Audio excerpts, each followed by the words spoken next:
আপনাদের কাছে অনুরোধ বন্ধু, দুনিয়া, আমি সবসময় বলি দুনিয়া স্বার্থপর, কেউরে মনে রাখে শুধু শুধু শুধু শুধু শুধু শুধু এই বাবা শুধু শুধু মুরব্বী চাচা 60 বছর যেই মেহনত করে মাথার ঘাম পায়ে ফেলে সত্য মিথ্যা হালাল হারাম সুদ ঘুষ চুরি দুর্নীতি মিথ্যা ধোঁকা অবৈধ উপার্জন কিস্তি ওজনে কম দিয়া ঠকাইয়া প্রতারণা করে 2 হাতে কারাকারি করে কামরা কামড়ি করে যেই দুনিয়া সাজাইলেন, আল্লাহর কসম এই দুনিয়া আপনারে ভুলে যাবে, এই স্ত্রী সন্তান আপনাকে ভুলে যাবে।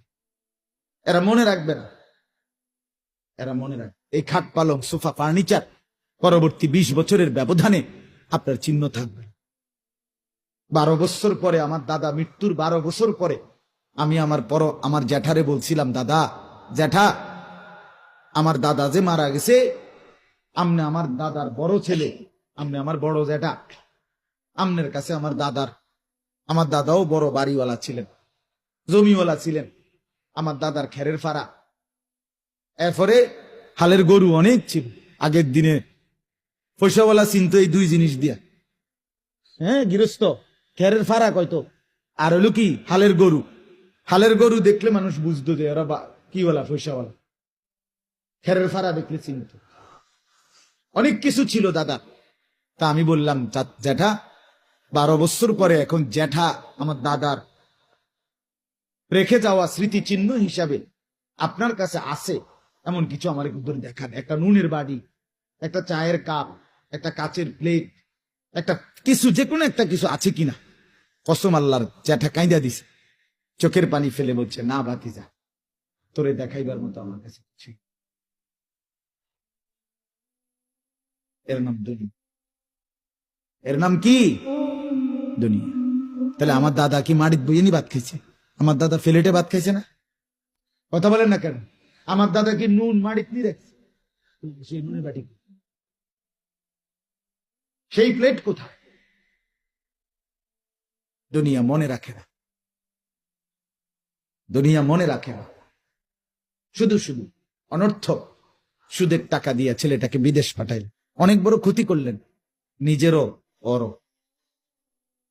এমনি ভালো কামাই করতে পারলেন, আপনি তারে হারামের টাকা দিয়ে তারে বরবাদ করে দিলেন, নিজেও বরবাদ।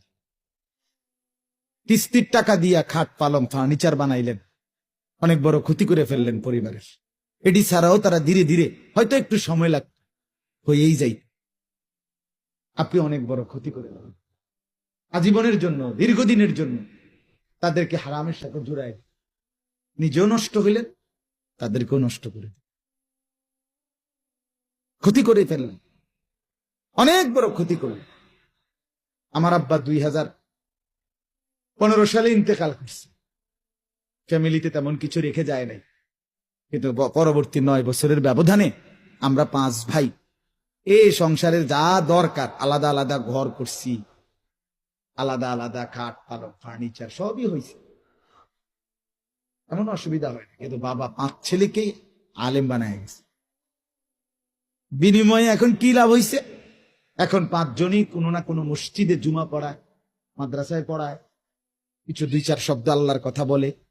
তো যাই বলে, যাই না কাজ করে, খোদার কসম আমার আব্বার কবরেও সব যায়, আমার আমল নামাতেও জমা।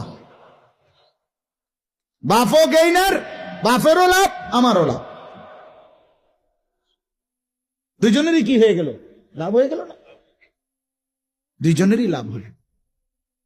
আর দুনিয়া, দুনিয়া আমার বাপ ছাড়াও আমি কিনছি, আমারও সোফা খাট, বক্স খাট, ফ্রিজ, 2টা ফ্রিজ আছে আমার, আশ্চর্য কিছু না।